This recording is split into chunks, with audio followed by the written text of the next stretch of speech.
walk away from this meeting convinced the Russians want peace? You said it might take some time to be convinced of that. How are you seeing it now? I mean, I don't view diplomacy that way. I think diplomacy ultimately is based on actions. It's based on commitments that are kept.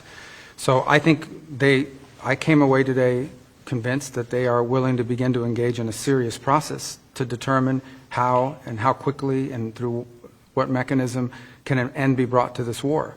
Whether we can ultimately reach that outcome will obviously depend on every side in this conflict's willingness to agree to certain things. So I think it's important to have this meeting because we haven't really had much engagement with the Russians for almost 3 years.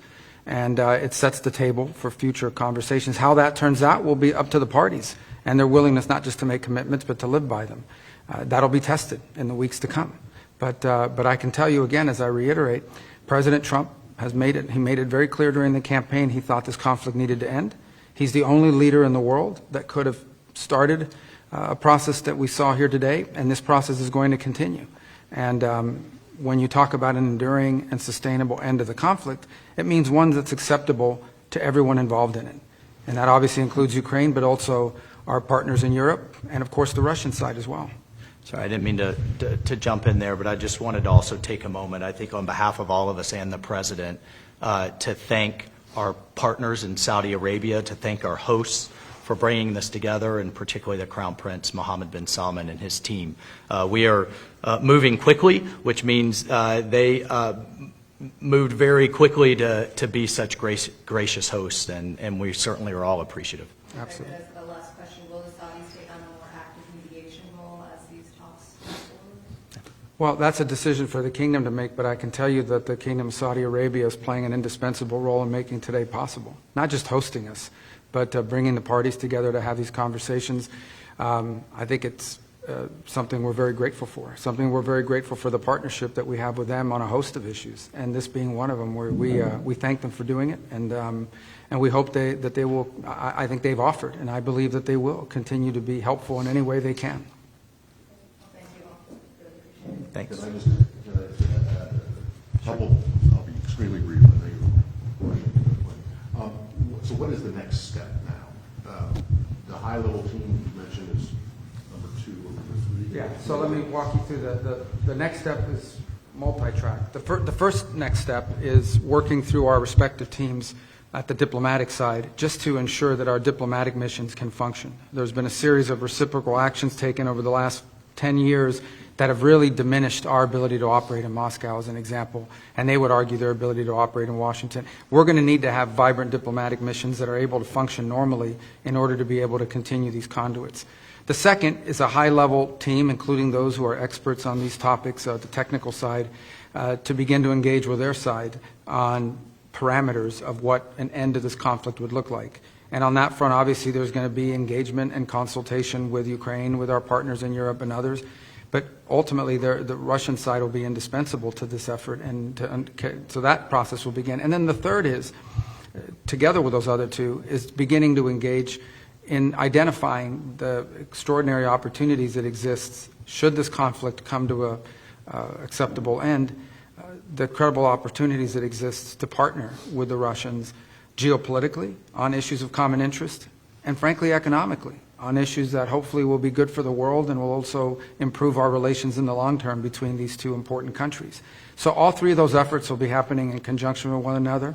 Obviously, the diplomatic one is one we hope to move pretty quickly on because this involves the treatment of our respective missions.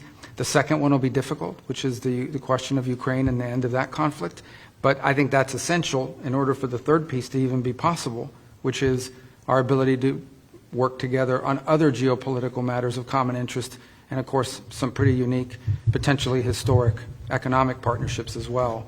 The key that unlocks the door for those opportunities, however, is the end to this conflict. But in terms of when does the high-level team meet? Has there been any date? There's no date set, but as President Trump is, as you've seen over the last 4 weeks, not patient in terms of getting action. He drives hard. He wants to get things done. He's been wanting to do this, and he's moving very quickly to fulfill the promises he made to the American people when they elected him as our president. Okay, and then in terms of number 1, in the restoration of the diplomatic missions, you'll remember that the first big tit of the tit for tats was after the Skripal poisoning.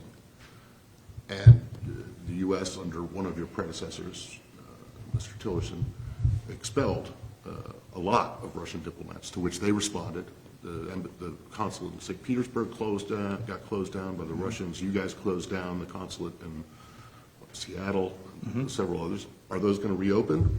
Well, that's what we're going to be talking about. And ultimately, again, I'm not going to negotiate or work on that in public. That's what these channels will be about. But ultimately, what the goal we need to have is we have to have some normalcy in our missions and in their ability to function. And the main embassies even. And in the main Just the embassies main in particular. embassies, regardless of the consulates. I mean, if our diplomatic channels are broken, it's going to be very difficult to consistently engage on a host of topics, including some unrelated irritants that could derail the broader talks on Ukraine. So there has to be some improvement in the way our missions are able to work and in the environment and space that they're given to operate in. So that's something we want to move on quickly, and it's important to set the table for the other two things that we want to do. But I think the key really in all of this is ultimately going to be whether an agreement can be reached with all parties involved on an acceptable resolution to the conflict in Ukraine. Because if that happens, not only will the world be a better place, but I think there will be some pretty unique opportunities to work with them on areas of bilateral geopolitical interest and some very unique economic opportunities. But we have to get the Ukraine situation resolved first in a way that's acceptable to everyone. Okay, my last one.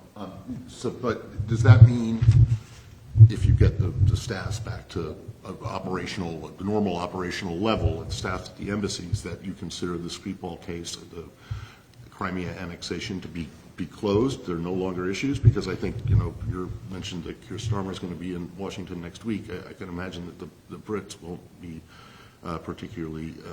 Yeah, again, I'm not going to negotiate or talk through every element of the disruptions that exist or have existed in our diplomatic relations and the mechanics of it. Suffice it to say that President Trump has pledged and intends to keep his promise to do everything he can to bring an end to this conflict. We cannot do that unless we have at least some normalcy in the way our diplomatic missions operate in Moscow and in Washington, D.C. And so we need to work to improve that, and we're going to work with them to see what's possible within that context. Does that include removing Lavrov from rescinding sanctions that have been imposed? We're just not at that level of conversation yet, but there'll be a number of topics that will have to be discussed along the way. We haven't even begun that process. Today was just an agreement to begin a process to talk about those things.